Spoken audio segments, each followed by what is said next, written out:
అందరికీ నమస్కారం. హుజరాబాదు మున్సిపాలిటీకి ½ కిలోమీటర్ కూడా లేదు. ఈ సీసపల్లి, సింగాపూర్, రంగాపూర్, కొత్తపల్లి ఈ గ్రామాలతో పాటు మున్సిపాలిటీకి ఆమె దూరంలో కూడా లేనట్టి ఈ ప్రాంతంలో డంప్ యార్డ్ అయితే ప్రభుత్వం పెట్టాలని నిర్ణయించుకున్నదో దీన్ని భారతీయ జనతా పార్టీ పూర్తిగా వ్యతిరేకిస్తుంది. డంప్ యార్డ్ పెట్టడానికి మేము వ్యతిరేకం కాదు, కానీ ఏ ప్రభుత్వమైనా ఏ పాలకులైనా ఒక సమస్య నుంచి ఆ పరిష్కారం చూపెట్టి మళ్ళీ సమస్య లేని ప్రాంతంలో, ప్రజలకు ఇబ్బంది లేని ప్రాంతంలో డంప్ యార్డ్ పెడితే మాకు ఇబ్బంది లేదు. కానీ ఒక సమస్య ఉందని చెప్పి భావించి మళ్ళీ ఇంకో సమస్యను క్రియేట్ చేయడం అనేది మంచి పద్ధతి కాదు. మరి ఈ గుట్ట దాడితే మున్సిపాలిటీ, రేపు డంప్ యార్డ్ అయితే మున్సిపాలిటీ పరిధికి వస్తుంది. మరి చుట్టుపక్కల గ్రామాలు ఉన్నాయి. మరి ప్రభుత్వం ఏం ఆలోచనతో నిర్ణయం తీసుకున్నదో, ఎందుకు ఇలాంటి నిర్ణయాలు తీసుకుంటుందో ఇప్పటికీ అర్థం కాని ప్రశ్న. ఇది మంచి పద్ధతి కాదన్న విషయాన్ని ప్రభుత్వం గుర్తుంచుకోవాలి. ప్రజలందరూ ఒకటే, ఏ ప్రజల ఆరోగ్యాన్ని కాపాడాల్సిన బాధ్యత ప్రభుత్వం మీద, పాలకుల మీద ఉంది. ప్రజల ఆరోగ్యాలకు ముప్పు వాటిల్లే విధంగా ప్రజల ఆరోగ్యాలను కాపాడాల్సిన ప్రభుత్వము దానికి భిన్నంగా ప్రజల ఆరోగ్యాలను ముప్పు వాటే విధంగా ప్రజల ప్రాణాలతో చెలగాటమాడడాన్ని భారతీయ జనతా పార్టీ పూర్తిగా వ్యతిరేకిస్తుంది. ఇది పూర్తిగా తప్పు నిర్ణయం. ఇప్పుడు ఈ హుజరాబాద్లో ఏమవుతుందంటే రాజకీయాలు స్టార్ట్ అయినాయి. చేసింది గత పాలకులు, దాన్ని అమలు చేసేది ఈ పాలకులు. వీళ్ళు కొట్టాడుతున్నారు, వాళ్ళు కొట్టాడుతున్నారు. మీడియా కూడా వాస్తవాలు చెప్పలేకపోతున్నది. అందరిచి జయ అంటున్నారు. వ్యతిరేకించింది ఎవరు? దీన్ని పెట్టింది ఎవరు? దీన్ని వ్యతిరేకించేది కేవలం భారతీయ జనతా పార్టీ మాత్రమే దీన్ని వ్యతిరేకిస్తున్నది. దీనికి ముందు నుంచి కూడా సపోర్ట్ చేస్తలే మేము. దీన్ని ఆలోచించాలి. గత పాలకులు ఇక్కడ పెట్టాలని చెప్పి నిర్ణయం తీసుకున్నారు. కొన్ని రాష్ట్ర ముఖ్యమంత్రి గారు ఆ రోజు గుమ్లాపూర్ సభలో క్లియర్ అయిపోయాడు. 2 జిల్లాలకు సంబంధించి డంపింగ్ యార్డు ఇక్కడ పెడుతున్నామని చెప్పి అక్కడ ఇచ్చారు. ఫస్ట్ రెస్పాండ్ నేనే, ఫస్ట్ ఖండించింది, ఆ రోజు వ్యతిరేకించింది నేనే దీని మీద. మరి గత పాలకులు దీన్ని ఆపితే ఇది ఆగేది. ఇప్పుడు గత పాలకులు తప్పు చేసారు, దీన్ని పరిశీలించి ఇది నిజంగా ప్రజలకు ఉపయోగపడుతుందా, ప్రజలకు ఇబ్బంది వస్తుందని గుర్తించాల్సిన ఈ పాలకులు వీళ్ళు దాన్నే ముద్రేశారు. ఈయన పెడదాన్ని వీళ్ళు అంటున్నారు. మరి కారకులు ఆలోచించాలి. అప్పుడు స్పందించాల్సిన టైంలో స్పందిస్తే ఇలా ఈ సమస్య వచ్చేది కాదు. స్పందించాల్సిన టైంలో స్పందించే వాళ్ళు స్పందిస్తే ఇవాళ ఈ సమస్య వచ్చేది కాదు. కాబట్టి బీఆర్ఎస్, కాంగ్రెస్ పార్టీలు 2 పార్టీలు దీనికి బాధ్యత వహించాలి. సరే, ఇప్పటికైనా అందరు రావడం, దీన్ని వ్యతిరేకించడం మంచి పరిణామమే. నేను పొలిటికల్ విమర్శలు, రాజకీయ విమర్శలు చేస్తలేను నేను, కానీ ప్రజలు అర్థం చేసుకోవాల్సిన అవసరం ఉంది. కాబట్టి ఈ ప్రాంతంలో ఆ సెంట్రల్ యూనివర్సిటీలో గిట్నే అభివృద్ధి అని చెప్పి మొత్తం నెమరులను చంపారు, కుందేలను చంపారు, పక్షులను చంపారు. ఈడ కూడా నెమరులు ఉన్నాయి, పక్షులు ఉన్నాయి. ఈడ కూడా మళ్ళీ అటువంటి అరాచకం ఇక్కడ చేయొద్దని ప్రభుత్వం విజ్ఞప్తి చేస్తున్నారు. ఈడ కూడా ఫారెస్ట్ టైప్ గుట్ట ఉంది.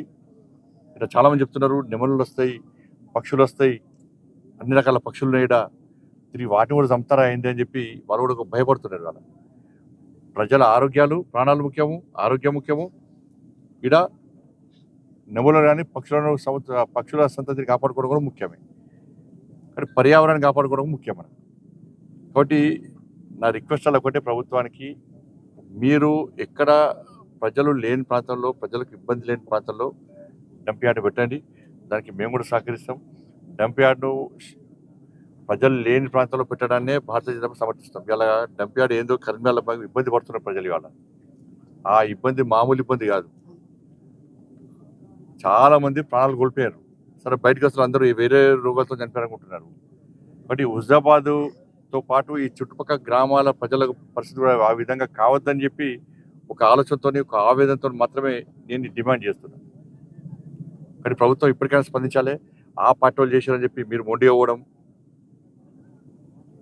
ఈడ మాకు అవకాశం లేదని చెప్పి మొండి ఇవ్వడం. సరే వాళ్ళు పొరపాటు చేశారు, కనీసం ఆ పొరపాటును సరిచేసుకునే అవకాశం మీకు వచ్చింది. ఆ పొరపాటును సరి చేసుకునే అవకాశం మీకు వచ్చింది, మంచి అవకాశం వచ్చింది. మీరు పొరపాటును సవరించుకొని ఈ ప్రాంతం కరెక్ట్ కాదని చెప్పి ఒక వేరే ప్రాంతంలో షిఫ్ట్ చేసి చుట్టుపక్కల గ్రామాలు లేని ప్రాంతంలో షిఫ్ట్ చేస్తే ఇవాళ ప్రజలకు ఇబ్బంది ఉండదు, మీకు ఇబ్బంది ఉండదు, మీకు కూడా మంచి పేరు వస్తుంది. దానికోసం ప్రయత్నం చేయడాక రాజకీయ జిద్దుతోని ఇలా మీరు కలిసి ఇవాళ ప్రజలు ఇబ్బంది పెట్టే ప్రయత్నం చేస్తే ప్రజలు చూస్తూరుకోరు. ఉద్యమం స్టార్ట్ అయింది. ఈ ఉద్యమం తెలంగాణ ఉద్యమం తరహాలో కూడా అయ్యే ప్రమాదం ఉంది. కాబట్టి ఇవాళ జర్నలిస్టులు కూర్చున్నారు, నిజంగా జర్నలిస్ట్గా హ్యాట్స్ ఆఫ్. మీరు కూడా ఇలా సమస్యను గుర్తించి రాబోయే సమస్యను గుర్తించి అన్న అని మళ్ళీ చెప్తున్నా, ఈ సమస్య మామూలు సమస్య కాదు. ఒక్కసారి మీరు సాయంత్రం పూట పోయి కరీంనగర్లో డంప్ యార్డ్ వరకు పోయి ఒక 10 నిమిషాలు మీరు ఉండేస్తే చాలు, ఆ సమస్య తెలుస్తుంది. కాబట్టి ఆ సమస్య ఇబ్బంది పడుతున్నాం కాబట్టి మేము ఇలా ఈ విషయాన్ని ఇలా హుజాబాద్ ప్రజలు కూడా ఇబ్బంది పడద్దు, వాళ్ళని కాపాడాలనే ఉద్దేశంతో మాత్రమే ఈరోజు రావడం జరిగింది. ఇది ఇక్కడిని వెంటనే షిఫ్ట్ చేసి వేరే ప్రాంతాన్ని సెలెక్ట్ చేసుకో, వేరే ప్రాంతాన్ని చూసి ప్రజలకు అక్కడ పరిసర ప్రాంతాలకు ఇబ్బంది లేకుండా డంప్ యార్డ్ పెట్టాలని చెప్పి రాష్ట్ర ప్రభుత్వాన్ని నేను డిమాండ్ చేస్తున్నా. ఇట్లా అని చెప్పి బీజేపీలో వద్దన్నారు కదా మేము డంప్ యార్డ్ పెట్టమనకండి, అట్లా మూర్ఖత్వం ఓకోకండి. డంప్ యార్డ్ మేము వ్యతిరేకం కాదు, ప్రజలకు ఇబ్బంది లేని ప్రాంతంలో పెట్టడాన్ని మేము సమర్థిస్తాం, మేము సహకరిస్తాం. ప్రజలను ఒప్పించండి, ప్రజలను మెప్పించండి, ప్రజలకు ఇబ్బంది కాకుండా చూసే బాధ్యత రాష్ట్ర ప్రభుత్వం మీద ఉంది. గత పాలకులు చేసిన తప్పిదాన్ని మీరు చేసే ప్రయత్నం చేయొద్దని చెప్పి విజ్ఞప్తి చేస్తాం.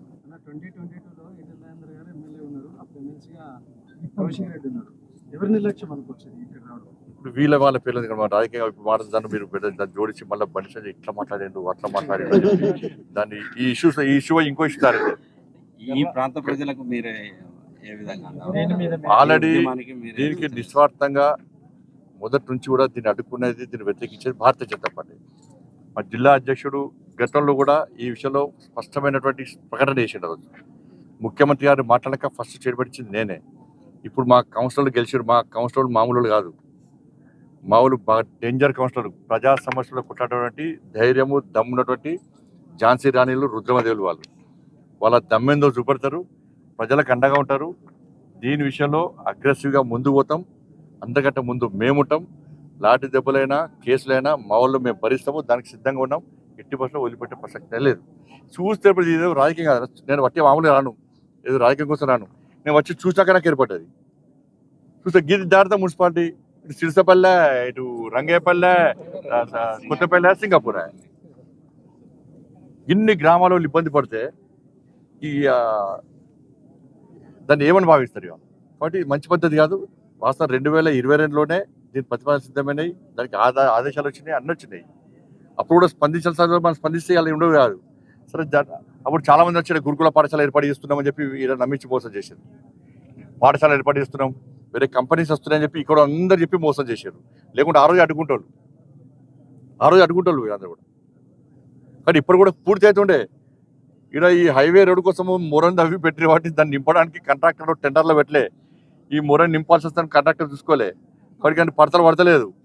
కాబట్టి కాంట్రాక్టర్ వారిపోయాడు, లేకుంటే ఇప్పటికి అయిపోతుండే అది. కాబట్టి మీ అదృష్టమో వాళ్ళ దురదృష్టమో ఇవాళ ఆగింది మన మంచికి ఆగింది. కాబట్టి ఒక మంచి ప్లేస్ చూసి ఇక్కడ 70 షిఫ్ట్ చేసే ప్రయత్నం చేయాల్సిందిగా నేను డిమాండ్ చేస్తాను.